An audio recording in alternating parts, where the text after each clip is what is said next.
दोस्तों नमस्कार, market learning score एक वीडियो के अंदर आपका स्वागत है। आज एक स्टॉक को लेके बात करेंगे। स्टॉक के अंदर मुझे क्या बेसिकली लर्निंग मिली, जो एक्सपीरियंस है वो मैं शेयर करना चाहूँगा आपके साथ, राइट? जो ये लर्निंग्स थी ये बहुत पहले से ही मैं ऑलरेडी मुझे पता है, ये ऑलरेडी एक्सपीरियंस जो है हो चुका है मुझे।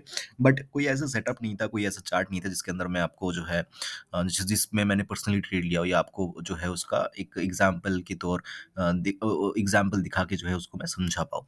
तो ये ट्रेड 1 हफ्ते पहले लिया हुआ था। तो इसमें जो है वो एग्ज़ाम्पल देखने को मिला, तो इसलिए मैं शेयर कर रहा हूँ। ध्यान रखिएगा, ये जो हम बात करने वाले हैं, ये स्टॉक या स्टॉक ऑप्शंस के ऊपर ही जो है मोस्टली जो है ये लर्निंग है, ये इंडेक्स के अंदर उतना एप्लीकेबल नहीं होगा, ठीक है? देखो, ऑप्शंस जो होता है ना वो होता है ज़ीरो सम गेम। मतलब जो आपने सपोज़ कर लो कोई ऑप्शन लिया है ना, सपोज़ कर लो आपने ₹10 का कोई ऑप्शन लिया है, तो ये ₹10 का 20 हो सकता है, ये ₹10 का 100 भी जा सकता है, ये ₹10 का 150 भी जा सकता है, अनलिमिटेड है, कुछ भी हो सकता है। बट ये ₹10 का ज़ीरो भी हो सकता है ना? बट निफ्टी, बैंक निफ्टी के अंदर इतना एप्लीकेबल नहीं होता कि ₹10 का ज़ीरो हो जाए, unless and until you are trading in an expiry, right? आप अगर एक एक्सपायरी के दिन ट्रेड करो तभी ये पॉसिबल है, नहीं तो मोस्टली ये नहीं होता है। बट एक स्टॉक्स के अंदर 10 का 0 भी हो सकता है, 10 का 20, 100, 150, 200, 250 भी जा सकता है, कोई प्रॉब्लम उसके अंदर है नहीं। बट स्टॉक ऑप्शंस के अंदर आपको चाहिए पेशेंस। काफ़ी लोग, अगर आप stock options as a positional trade ले रहे हो तो बात कर रहा हूँ, इंट्राडे की बात नहीं कर रहा हूँ। इंट्राडे के अंदर क्या है, आपके पास एक लेवल है, इसके ऊपर निकलेगा तो मैं कॉल ले लूँगा, इसके नीचे निकलेगा तो मैं पुट ले लूँगा, उसका एक स्टॉप लॉस भी रहता है ना? और अगर कुछ नहीं हुआ तो पूरे दिन के अंदर 3 बजे या 3:15 पे आप उसको एग्ज़ीक्यूट कर देते हो, मतलब एग्ज़िट कर देते हो, चाहे वो प्रॉफ़िट हो, चाहे वो लॉस हो। लेकिन पोज़िशनल की गेम के अंदर क्या होता है, ये टोटली ज़ीरो सम गेम बन जाता है, स्टॉक ऑप्शंस, राइट? ये लिख के लीजिए, कभी भी ये मत सोचिएगा कि मैं कोई स्टॉक ऑप्शन वो हिट होगा ही होगा। मैं लिख के दे रहा हूँ आपको, मतलब अगर आप ना 10 कोई स्टॉक ऑप्शंस ले रहे हो, ठीक है? 10 स्टॉक ऑप्शंस आपने ले लिया पोजिशनल, चार्ट पे लगा दिया आपने एसएल या ऑप्शंस के चार्ट पे लगा दिया एसएल, 10 में से 8 का स्टॉप लॉस हिट होगा ही होगा। अनलेस एंड अंटिल मार्केट बहुत ज़्यादा जो है ट्रेंडिंग है, नीचे या ऊपर जा रहा है निफ्टी, तो अलग बात है। तो चांसेस बहुत कम हो जाएँगे, तब ये 10 की जगह जो है आपको 4 जो है यहाँ पे स्टॉप लॉस हिट होगा, 6 आपका प्रॉफिट होगा, अगर आपने सही दिशा में लिया है तो। लेकिन मोस्ट ऑफ द केसेस में जब मार्केट इतना ज़्यादा ट्रेंडिंग नहीं रहती, तो आपका 8 एसएल जाना, 8 तो कम बोल दिया, कभी-कभी 10 के 10 ही चले जाएँगे या 9 चले जाएँगे। तो कभी भी स्टॉक ऑप्शंस को पोजिशनली जब आप ले रहे हो, तो यही सोच के लो कि मैं अगर 10,000 लगा रहा हूँ, तो ये 10,000 जा सकता है, ये 10,000 आ सकता है। तो पोज़िशनल जब भी आप करने जाओ ना, तो या तो इंट्राडे के अंदर करो, अगर आपको डर है कि नहीं मुझे 10,000 खोना नहीं है, या फिर क्या करो, या फिर इंट्राडे के अंदर करो, दोनों में से कोई एक। तो डर है तो इंट्राडे, डर नहीं है तो ही पोज़िशनल, क्योंकि ये एक ज़ीरो सम गेम है। ज़ीरो सम गेम क्या है, क्यों है ना? इसको समझने की कोशिश करते हैं, जो ये चार्ट के ऊपर दिखा रहा है। यहाँ पे आपको मार्किंग दिख रही होगी जब इसने ये ट्रेंड लाइन ब्रेक किया था, राइट? तो एक्सपेक्टेशंस क्या थी, रीटेस्ट करेगा, फिर इस तरीके से नीचे आएगा। एक्सपेक्टेशंस ये थी, टारगेट कितने का था, 290 का टारगेट था, अभी तक आया नहीं, ₹2 अभी भी बाकी है। सो हुआ क्या, मार्केट ने ब्रेक किया, बहुत अच्छी बात है। मैं इंस्टेंटली मैंने ट्रेड नहीं लिया, ठीक है? क्योंकि एक तो मुझे ये इस पॉइंट के आसपास दिखा, ठीक है? मतलब ब्रेकआउट कहाँ पे हुआ? ब्रेकआउट हुआ 304 के आसपास, मुझे ये मिला 301 के आसपास।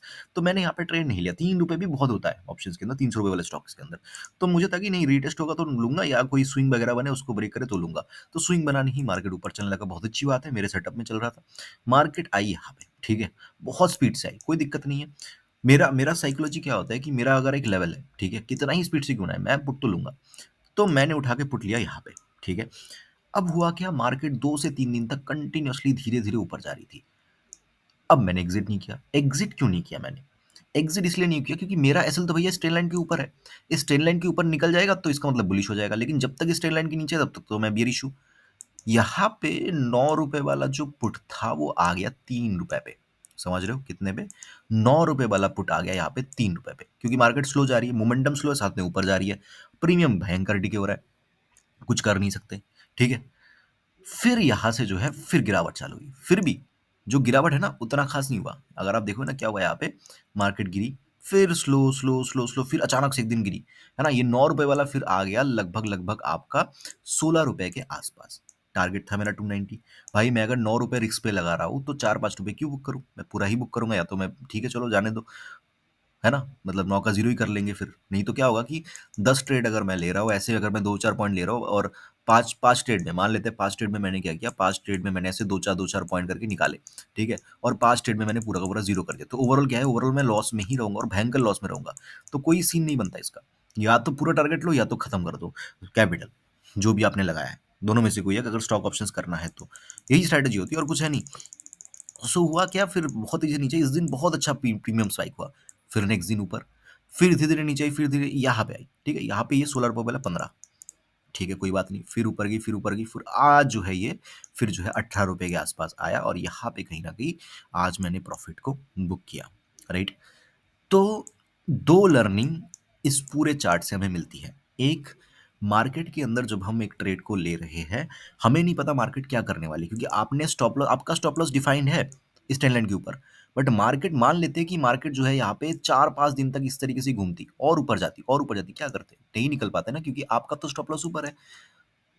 आप तो स्टॉप लॉस लगा के बैठे हो, लेकिन मार्केट स्टॉप लॉस हिट नहीं कर रही है आपकी, फिर हो सकता है अचानक से इस तरीके से गिरती है। ऐसा भी चार्ट बनता है, बहुत चार्ट ऐसे है, देखना कि इस तरीके से जो है रेजिस्टेंस ब्रेक करने के बाद इस तरीके से रुकेगी, फिर अचानक से एक दिन इस तरीके से ब्रेक कर देगी। हाँ, इस पॉइंट पे हम एक काम कर सकते हैं, जैसे अगर आपको जो है आप कॉन्फिडेंट नहीं हो, देखो क्या इस तरीके से बन रहा है क्या? अगर बन रहा है तो फिर इस तरीके से क्या करो, एक इस तरीके से लाइन खींच दो, एग्ज़िट कर दो, फिर से जब दोबारा ब्रेक करेगी दोबारा एंट्री ले लो। ये एक एक थिंकिंग हो सकती है इसके अंदर, है ना? ये जो है हम काम इसके अंदर कर सकते हैं। ऐसे जो है हम अपने लॉस को कम कर सकते हैं, ये एक प्रोबेबिलिटी है। लेकिन मुझे थोड़ा-सा कॉन्फिडेंट जो है मैं था इसके अंदर कि नहीं, ये नीचे आ सकता है, तो इसलिए मैं इसको होल्ड किया। लेकिन होल्ड करने के बाद भी पहला पहला जो इम्पोर्टेंट लर्निंग ये है कि आपको नहीं पता कि आपका स्टॉप लॉस स्टॉक ऑप्शंस के अंदर कब हिट होगा। अगर आपने ऑप्शंस के अंदर हिट लगाया है, तो हिट होने के चांसेस ज़्यादा है, मतलब चांसेस 90% है। ये पहला लर्निंग है ना? अगर आपने ऑप्शन के चार्ट के ऊपर लगाया है। दूसरा, अगर आपने स्पॉट के चार्ट पे लगाया है, तो कब हिट होगा, कितने पे हिट होगा, ज़ीरो ही हो जाएगा कि नहीं, हमें नहीं पता, नो वन नोज़। तो ये एक दूसरा पॉइंट है। तीसरा जो इम्पोर्टेंट पॉइंट है, मार्केट जब भी नीचे की तरफ आती है, अगर आप देखो जब भी नीचे की तरफ आती है, हमेशा बड़े-बड़े मूव देती है ऊपर की तरफ, दिख रहा है? मार्केट नीचे आई, बहुत बड़ा मूव, फिर नीचे आई, बहुत बड़ा मूव, फिर नीचे आई, बहुत बड़ा मूव, फिर नीचे आई। तो यहाँ पे क्या हो रहा है, मार्केट जब भी नीचे की तरफ आती है, बड़े-बड़े मूव्स देती है, लेकिन जब भी मार्केट ऊपर की तरफ जाती है, अगर आप यहाँ पे देखोगे इतने बड़े मूव्स नहीं है।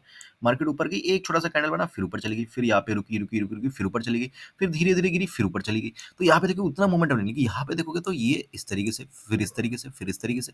तो यहाँ पे क्या होता है, बड़े-बड़े मूव्स आते हैं पुट की तरफ, क्योंकि क्या होता है कि most of the retail traders put की तरफ इंटरेस्टेड होते हैं। आप कोई भी चार्ट खोल के देख लो ना, आप कोई भी पुराना चार्ट देख लो, आपको इतने बड़े मूवमेंट, जैसे यही देख लो ना, ये देखो। यहाँ पे स्लोली स्टेडीली ऊपर जा रही, जा रही, जाए जाए जा रही, जाए जा रही, है ना? कि यहाँ पे कोई ब्रेक नहीं है। लेकिन यहाँ पे देखो नीचे आई, बड़ा झटका, नीचे आई, बड़ा झटका, फिर नीचे आई, बड़ा झटका, फिर नीचे, नीचे, नीचे, फिर बड़ा झटका। देखो किस तरीके से मार्केट गिर रही है। तो ये बहुत ही इंपॉर्टेंट लर्निंग है। ये इंडेक्स के ऊपर भी एप्लीकेबल होता है, जब भी मार्केट गिरने पे आती है ना? तो बड़े-बड़े रिट्रेसमेंट हमेशा मार्केट लेती है। This is the most important learning in options trading. हमेशा ध्यान रखना, आपको अगर पेशेंस है कि नहीं मैं बैठ पाऊँगा, तो ही पुट के अंदर पोज़ीशनल लेना है, नहीं तो नहीं लेना है। पी के अंदर हमेशा आपको जो है इस तरीके से बड़े-बड़े झटके जो है देखने को मिलेंगे। हाँ, जब प्रॉफ़िट मिलेगा बहुत बड़ा देगा। एक दिन का कैंडल जो है डबल कर सकता है, ट्रिपल कर सकता है ऑप्शंस को। बट बीच-बीच में ये झटके आएँगे, ये आपको झेलना पड़ेगा और ऑप्शन के अंदर जो आपने प्रीमियम का जो भी लगाया है एसएल, वो हिट होगा ही होगा इसकी वज़ह से। तो दैट्स द लर्निंग, है ना? अगर आप देखोगे तो यहाँ पे स्मूथ मोमेंटम है, लेकिन जैसे ही आप बड़े टाइम फ्रेम, छोटे टाइम फ्रेम पे जाओगे ना, यहाँ पे बहुत बड़े-बड़े झटके हैं, जो आपको मार्केट निकाल देती है। लेकिन जब भी मार्केट ऊपर की तरफ जाती है, देखो, ऊपर गई, रुक गई, ऊपर गई, ऊपर चलती गई, है ना? सो इस तरीके से मार्केट, जैसे यहाँ पे देखो मार्केट ऊपर चलती गई, चलती गई। सो ये एक बहुत इंपॉर्टेंट लर्निंग है मार्केट के अंदर, तो इसको ध्यान रखिएगा जब भी आप स्टॉक ऑप्शंस के अंदर काम कर रहे हो, राइट? आई होप कि वीडियो आपको अच्छा लगा होगा। अच्छा लगा तो लाइक कर देना, कमेंट कर देना। मुझे सुनने के लिए आपका बहुत-बहुत धन्यवाद।